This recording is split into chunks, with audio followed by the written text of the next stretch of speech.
Gran gusto de saludarlos en este nuevo programa de Corrientes de Pensamiento. Hoy tengo el gusto y el honor, que es la primera vez en 11 años que nos visita el Corrientes de Pensamiento, tenemos el honor de que esté con nosotros un querido amigo, un brillante periodista, un argentino al cual yo le tengo una enorme simpatía, cariño y afecto.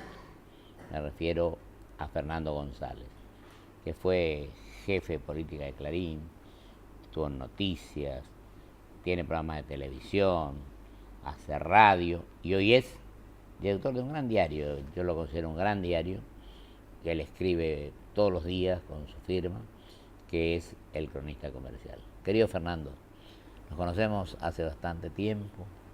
Yo tengo un profundo afecto y respeto por tu capacidad moral e intelectual. Así que te agradezco mucho que estés hoy con nosotros. No, gracias a vos, Pocho. Es un honor también para mí estar acá. Siempre te entrevisté yo, que es lo que corresponde. Y ahora un gusto venir y poder charlar un poco con vos y analizar este país. Analizamos este país. ¿Qué te parece? ¿Cómo estás viendo la cosa? Yo veo tus artículos, los leo siempre.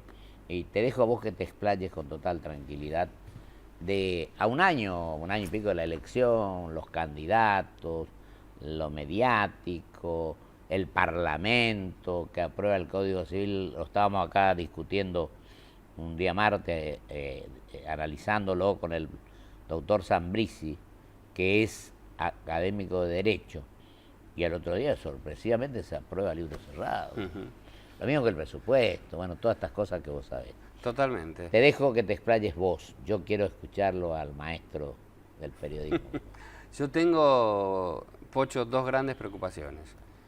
Una de tipo económica política, que tiene que ver con la situación del país. El país está mal, el país entró en el declive que tenemos cada 10 años, lamentablemente, o 10, u 8, u 12, lo que sea, pero lo que fue. Cada década hay un declive de la Argentina. La situación económica a partir de el error primigenio de la presidenta, que fue el cepo, soltó el cepo en 2011 cuando la economía estaba bien y la sociedad estaba con mucho optimismo. De hecho, Cristina acaba de ganar con el 54%. Creo que eso metió en la cabeza la idea de que todo no estaba tan bien. Y en una ciencia que es exacta pero es social también como la economía, así es. La incertidumbre es la peor de las sensaciones. Entonces la gente empezó a desconfiar y a la crisis del dólar le siguió la crisis del crecimiento. Dejamos de ser un país con superávit comercial y superávit fiscal. Hoy somos un país con déficit fiscal, casi 4 puntos del PBI. Teníamos el crecimiento chino. Veníamos a tasas chinas, veníamos con una tonelada de soja que era la joya en nuestros ingresos. A 550. Y más, llegó a pasar los 600 dólares. Claro, llegó a pasar los 600 dólares. Y una vez que todo eso terminó, la Argentina empezó a caer. Hoy tenemos déficit, tenemos falta de dólares por lo errático de las políticas de gobierno, tenemos caída de la actividad, freno de la actividad productiva casi en todos los sectores. Una inflación del 40%, ¿no? Una inflación que roza el 40% anual. Y un por gasto primera público vez, que es el más alto de la historia, Fernando. Es muy alto, sí, es muy alto. El más alto de la historia, ¿no? Es muy alto. Las reservas que estaban en 52.000 millones de dólares en aquel 2011 donde había ganado Cristina, hoy están 27. En un poquito más de 27.300 hoy. Entonces, lo que digo es todo ese cuadro con el mayor agravante que es la pérdida del empleo. Hace 2 trimestres que tenemos caída del empleo y el crecimiento de la pobreza. De hecho, hace 14 meses que el gobierno no da cifra de la pobreza por una cuestión muy simple. La pobreza está subiendo. Cuando cae el empleo, la pobreza sube. Esta es la ecuación que hoy enfrenta el gobierno con un gabinete monopolizado por el ministro de Economía, que es Axel Kicillof, que uno no alcanza a ver la eficacia en las respuestas que tiene que dar para todos estos problemas, básicamente para la inflación. Y se ha ido un hombre de la jerarquía y de la envergadura moral y su trabajo. Yo tuve el honor el otro día de saludarlo a don Juan Carlos Fábregas, ¿no? Y el cambio en el Banco Central es otra señal. ¿A qué crees que obedece? Esto es importantísimo que vos lo digas. A ver, yo creo que hay un momento clave que es el momento en el que un grupo de bancos argentinos, encabezado por los bancos de ADEVA, donde el presidente Jorge Britos, sí, ofreció comprar la deuda en default. El default. Estos famosos 1.600 millones de dólares donde el juez Griesa falló en contra de la Argentina. No guste o no el fallo, falló en contra y hay que tomar una determinación y pagar o negociar cómo pagar, digamos, pero no hay otra posibilidad. Entonces, lo que digo es, en ese momento, esa negociación estuvo avalada por el gobierno a través de dos personas, Carlos Zanini, el secretario legal y técnico, y Juan Carlos Fábrega. Esto hizo que Kicillof objetara esta posibilidad, que la convenció a Cristina de que iban a quedar Fábrega y Brito como héroes y que ella iba a pagar los platos rotos del pago, ¿no? Está la cláusula Rufo de por medio. También Zanini, perdón, ahí también el doctor Zanini coincidía con Fábrega, ¿no? Totalmente. Ahí operaron las dos, operaron los dos. Pero bueno, ganó Kicillof. Kicillof convenció a la presidenta de que no era conveniente hacer este pago y que después los bancos argentinos tuvieran un retorno en la Argentina, digamos, con pagos en sede argentina. Además, los bancos con sus bonos, clausurando el default, iban a tener una recuperación a través de la recuperación de los bonos que tienen esos bancos. Lo pateó y Cristina tiró por la borda esa posibilidad y creo que ahí Fábrega quedó con los días contados. Fábrega amenazó con renunciar, la presidenta le dijo que no se fuera, pero después con los días se dio cuenta que... No, pero después en ese acto donde él lo dicen de todo, que él se va después. Y después viene el acto donde Cristina lo critica en público y Fábrega en silencio, pero sí decidió irse del gobierno. Un hombre que empezó en los puestos más bajos, Banco Nación. 40 años de bancario. No es un banquero, es un bancario. Gerente general, presidente de Banco Nación y después fue presidente. No tiene los títulos por ahí que tiene Kicillof, que fue un profesor y es un profesor universitario con medalla de oro y buenas notas y demás. Pero la economía tiene que ver mucho con la calle, tiene que ver mucho con la cabeza de la gente y tiene que ver mucho con entender, y yo te doy entender la mentalidad de los argentinos, que con la inflación y con el ahorro se ha vuelto muy conservadora porque ha sufrido mucho en el pasado. Yo creo que es muy importante, hay que estudiar lógicamente y saber los temas, pero vos a veces quizás no sea el más brillante alumno o lo que fuere, pero conocer los otros temas que vos decís, tener un ejemplo. Tener el ejemplo del presidente Lula, 5º grado. Pero fue un estadista. Totalmente. Un estadista. Totalmente.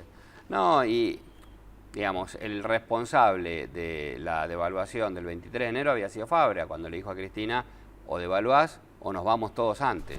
Entonces terminó habiendo una devaluación y hubo 3 meses donde la economía pareció que se acomodaba.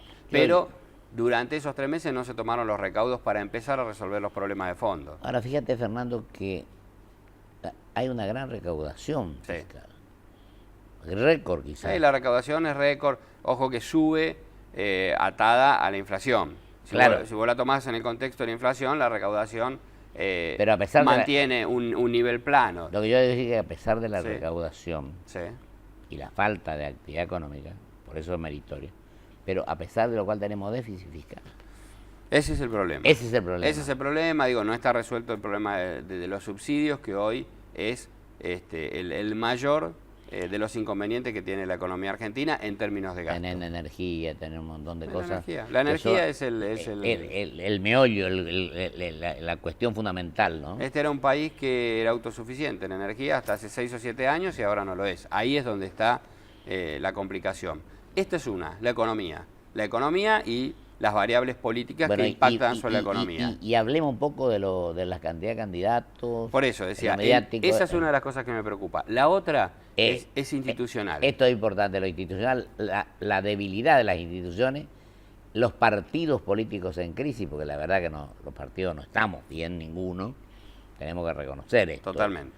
El que no quiere reconocer, y yo hablaba el martes con el senador Menem, que en la reforma del 94, a la cual yo me opuse, pero tuvo cosas importantes, por ejemplo, artículo 18, rango constitucional de los partidos políticos. Pero en lugar de mejorar, hemos recrecido y desaparecido. Involucionado, no, totalmente. Hemos evolucionado, viste que no hay partidos políticos que hagan internas, que se fortalezcan así. Claro. Y el único instrumento idóneo para que la democracia tenga plena vigencia son los partidos políticos. No, totalmente. Creo que... Pero estamos en crisis. Estamos en crisis y la otra gran preocupación mía tiene que ver con lo institucional desde este punto de vista. Pero eso es importante que lo digas, querido Fernando. Que es el personalismo. Nosotros venimos, la democracia recuperada en 1983 no aprobó todavía el examen del personalismo. Exacto. Es decir, Alfonsín se va en el 89 y hace lo posible con algunos gestos directos y otros casi inconscientes para perjudicar a Eduardo Angelós, que fue el candidato del radicalismo. Exacto. Y ganó Menem, Angelós perdió. ¿Por qué? Porque Alfonsín inconscientemente no quería que hubiera un heredero que se quedara con el liderazgo de la Unión Cívica Radical y él mantuvo el liderazgo, pero a costa de que los radicales durante mucho tiempo no volvieran al poder y se debilitara mucho el partido. Claro. Menem, en el 99, Menem hace lo mismo con Eduardo Duhalde, lo termina perjudicando tanto que Duhalde pierde con De la Rúa. Y Duhalde no pudo ser presidente por los votos. Después fue presidente en el 2002. Por la Asamblea. Por la Asamblea y después de la crisis que nos quedamos sin presidentes. Así es. Y lo mismo... los días de los varios presidentes, ¿te acordás? La semana de los 5 presidentes. De los 5 presidentes. Otro de los récords de la Argentina. Increíble, ¿no? Increíble. Parece que pasó hace mucho tiempo, pero pasó hace poco. Hace poco. Nada más que 12 años. Y lo otro es... Cristina. Hoy la situación de Cristina, primero Kirchner que ensaya esta herencia entre él y Cristina para tratar de ir intercalando mandatos y quedarse lo máximo posible. Y hoy Cristina, que tuvo 2 mandatos, pero que no formó a un heredero político. Entonces, Daniel Scioli porque no le gusta demasiado, porque no le gusta el perfil, los otros porque nunca termina de darle a uno de los candidatos la posibilidad, pero la verdad es que el kirchnerismo no tiene heredero, no tiene candidato, no formó a uno o más dirigentes como para decir vamos a seguir teniendo influencia en el futuro de la Argentina, y eso es muy complicado. Es muy complicado porque lo que hace es generar una situación en la cual Cristina y el kirchnerismo quieren seguir teniendo influencia, pero a costa del próximo presidente, dejándole al presidente que venga, sea Scioli, Macri, Massa, Cobos, Sanz o Wiener, cualquiera de los que sea. O alguna que pueda surgir. O algún otro que pueda surgir. Yo creo que los presidentes no aparecen de un día para otro. Exacto. Sino que ya sabemos el nombre del próximo presidente que va a estar entre esos, que nombramos. Entonces, le hipotecan el futuro del próximo presidente. Ya estamos hablando de un 2016 con crisis económica y crisis institucional o política, digamos. Le va a costar mucho al próximo presidente enderar la situación. Hay candidatos, querido. Hay muchos candidatos. Y lo que vos decís, los partidos políticos se armó la reforma política, se armaron las PASO, pero la sensación que uno tiene es que en las primarias internas obligatorias solo algún partido esporádicamente, seguramente UNEN, va a estar resolviendo sus candidatos presidenciales a través de las PASO. Claro. El resto está tratando de resolverlo antes y si no formar alguna alianza o alguna coalición de último momento para tratar de no salir tan mal en las elecciones que vienen. Y eso es malo. Yo creo que lo mediático... ¿Por qué no tenemos 5 minutos? Pero tenemos el tema de la próxima elección en Brasil, ahora, y en Uruguay. Sí, este fin de Segunda semana. vuelta en Brasil y la primera vuelta a Uruguay, ¿no? Sí, sí. ¿Cómo ves? ¿Viste lo de Vilma y su contrincante? Debates. Sí. Nosotros no tenemos un solo debate en la Argentina. Yo esta semana... O yo estoy equivocado. Sí, no, editorializaba sobre eso. ¿Sabes cuántos debates tuvieron los brasileños? Vos editorializaste, claro. 10 debates. 10 debates. 4 para el balotaje y 6 para la primera vuelta. Todos televisados en distintos canales y todo. Los candidatos no tienen miedo. En los debates, los candidatos más chicos... Ahí surgen las cosas. Claro, llamaban a Dilma la candidata. Es la presidenta, pero ahí, en el momento de debatir, era la candidata. Y eso es muy sano. Digo, Dilma... corrió el riesgo de perder la elección, pero también está teniendo la chance de recuperarse a través del debate, a través de dar la pelea, a través de explicar cómo va a ser para seguir 4 años más y que Brasil salga de esta mini recesión que está teniendo. No cierre la lista de candidatos, ¿eh? No. Pueden surgir algunos más. Bueno, sí. Vamos a ver. Me gusta eso, que siempre estás mirando el escenario. Habrá que ver. ¿Vamos a tener alguna sorpresa? No sé si sorpresa, pero habrá que ver. Bueno, me parece pisando la tierra y diciendo la verdad a la gente, ¿no? Me parece muy bien. Eso es lo que yo creo que los candidatos no le pueden decir cualquier cosa con obtener votos. Yo siempre distingo el político que busca votos solamente y el político que piensa en el mediano y largo plazo, en las futuras generaciones, y que cuando toma una decisión sabe las consecuencias que va a producir. Esta es la verdad. Y para eso creo que hay que estudiar, hay que analizar los temas, no hay que improvisar, hay que planificar, hay que tener equipos técnicos, hay que profundizar el conocimiento.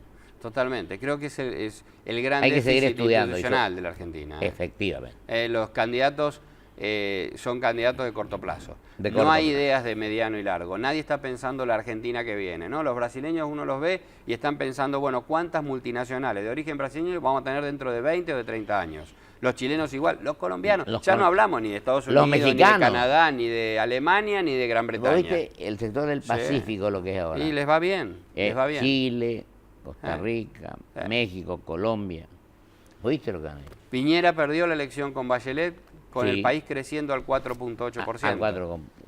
Bueno, y eso habla de países que funcionan diferentes y que no son muy diferentes, que también tienen los mismos problemas, resolver la cuestión de la pobreza, resolver los temas sociales, resolver el tema del empleo. Digo, son países en emergencia como el nuestro, digamos, no estamos hablando de países desarrollados. Lo que hizo Lula en Brasil, que la llevó a la clase media al 65%, acá la que sufre mucho es la clase media. Totalmente. Pero también la sociedad tiene que exigirle a sus mandatarios que rindan cuenta de lo Claro, y acá hablamos el martes de la reforma del Código Civil, ahora se quiere reformar el procesal penal. Algunos hablan de que para que no haya impunidad. Que no haya juicios por corrupción.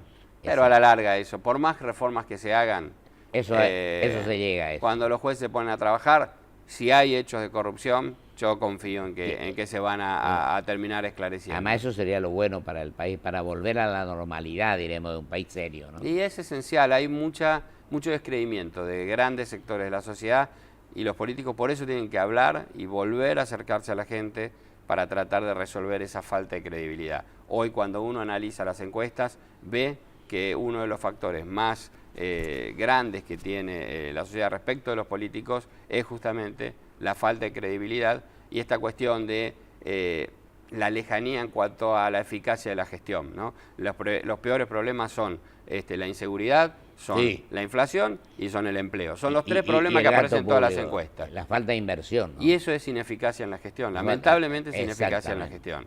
Y creo que es la respuesta que la dirigencia política le debe a buena parte de la sociedad que lo está reclamando. Y fíjate, Fernando, un caso que te lo menciono ahora, yo creo que en estos 30 años hay varias asignaturas pendientes, ¿no?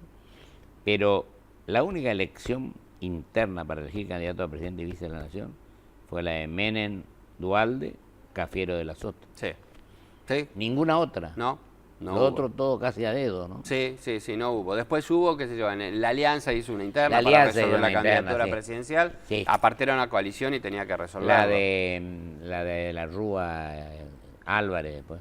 Exactamente. Yo, a ver, lo que digo es esto.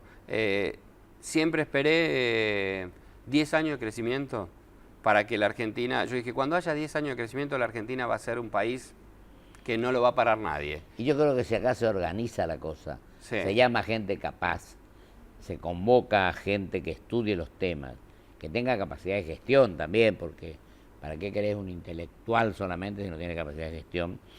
Y se hacen las cosas con un proyecto de país en serio, apoyándose en la Constitución. Yo creo que en poco tiempo Argentina puede volver a ser el país que fue. Ojalá, está bueno esa convocatoria al optimismo porque yo me resisto a resignarme. Tuvimos 9 años de crecimiento de 11 que llevamos, pero estamos dilapidando todo, ya la soja no vale más $600, vale poco más de $300 la tonelada. Y el shale gas es una gran promesa en Vaca Muerta, pero para dentro de unos años. Todavía tenemos que aprender a pasar de este crecimiento al desarrollo. Para el desarrollo hay que resolver el tema de la pobreza, hay que resolver el tema del empleo y hay que resolver el tema del Estado presente, que es lo que está faltando hoy en la Argentina. Y si hay crecimiento pero no hay desarrollo, es como si no hubiera nada. Es como si no hubiera nada. Como si no hubiera nada. Y lo último que te digo, porque se nos va el tiempo, he visto el otro día, estuve viendo muchos candidatos o precandidatos a presidente que son legisladores, cuántos proyectos presentaron y cuántas veces hablaron en el Parlamento. Porque Pocas. También hay un Parlamento permisivo. Pues yo creo que en el Parlamento es donde se tiene que plantear la gran batalla por el debate, por el análisis, por discutir los temas, por profundizar el conocimiento. Así es, así es. Y después llevarlo a la arena de la gestión y empezar a resolver los problemas reales y concretos a la gente, que es lo que está faltando. No aprobar presupuestos a libro cerrado y un código civil a libro cerrado. Totalmente. Querido Fernando, te agradezco enormemente tu presencia. No, muchas gracias a vos, ha sido un placer estar acá. No, para mí también un placer estar con vos, escucharte y tus análisis, que coincido totalmente con ellos. Vamos a un corte y vuelvo con mis conclusiones.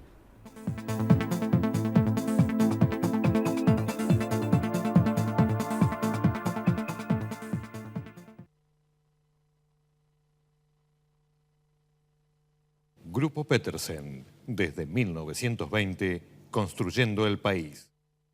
¿Conoces el botón de alerta? Es la nueva aplicación gratuita de Provincia Seguros. Con solo pulsar un botón, envías al instante múltiples alertas de seguridad con la dirección exacta en la que te encontrás. Nos interesa tu seguridad. Buenos Aires, activa como nunca. Gobernación Daniel Scioli. Porque lo querés de verdad, lo cuidas mucho y tratás de que no le pase absolutamente nada. Pero él ya está grande y es hora de que tenga su propio auto.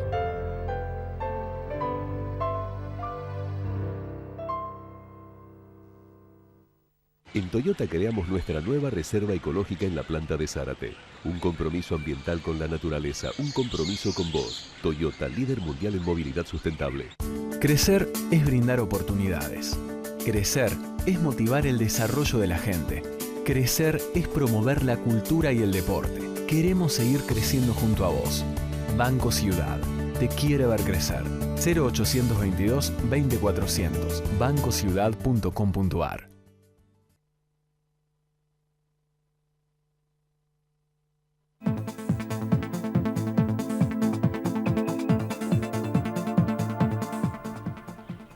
La verdad que ha sido un placer escuchar a mi querido amigo, un gran periodista, un hombre que estudia los temas, que escribe magníficamente, como es el amigo Fernando González. Y creo que hemos analizado los inconvenientes que tenemos, los problemas suscitados, los ciclos, él habló de 8, de 10 años, etc. Y pienso que es un momento que tenemos que reconocer complicado, difícil, de todos contra todos, de la confrontación, de lo mediático, sin estudiar los temas, sin prepararnos, sin una política exterior que sirva a los intereses nacionales. Y yo pienso que esto, sin lugar a dudas, nos obliga a que cada vez más analicemos, veamos con total sinceridad, con coherencia, con transparencia, con diálogo, con debate. 10 debates en Brasil han demostrado que a veces hasta cambian las cuestiones, porque no podemos decirle al electorado quiero ser candidato a presidente, a lo que fuere, pero sin plantearle un esquema de gobierno que se va a llevar a la práctica. Y tampoco es peor todavía, le podemos decir una cosa en la campaña y no le decimos, no hacemos después de ser electos. Todo es difícil en este momento. La seguridad, el narcotráfico, el tema educativo, el tema... Hay 2 provincias nomás que cumplieron los 180 días de clase. El tema de la salud. el tema en definitiva de la corrupción. Es decir, no es que uno quiera ser agorero y pesimista, no, por el contrario. Uno tiene ganas, no solamente ganas, sino tiene fuerza para seguir luchando para que las cosas mejoren. Todos hemos cometido errores y quizás los sigamos o podamos seguir cometiéndolos, pero tratemos entre todos, la sociedad inclusive, de que podamos debatir, analizar y no improvisar, hacer un proyecto de país que merezca ser vivido, luchar contra la pobreza, contra la exclusión social, buscar inversiones genuinas y terminar con los subsidios y terminar con la politiquería barata que no sirve absolutamente para nada. Los argentinos tenemos el propósito y tenemos el deseo, por lo menos es nuestro, que le vaya bien a los gobiernos, que termine bien este gobierno de la mejor manera posible, pero que el que venga también tenga una acción totalmente constructiva, pensando en el mediano a largo plazo, que tengamos crecimiento y que tengamos desarrollo, que terminemos con el populismo y nos aboquemos a la actitud democrática, generosa, de amor al prójimo, de vivir de la mejor manera posible y pelear, pero pelear en el mejor sentido de la palabra, para buscar soluciones de fondo para la gente. Ese es nuestro compromiso y nuestra obligación.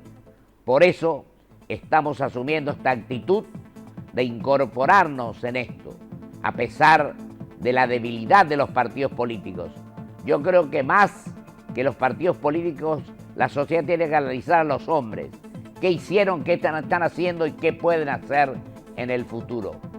Que Dios quiera que así entendamos lo que está pasando y nos lancemos con fuerza hacia el porvenir. Muchísimas gracias. Hasta el próximo programa, si Dios quiere.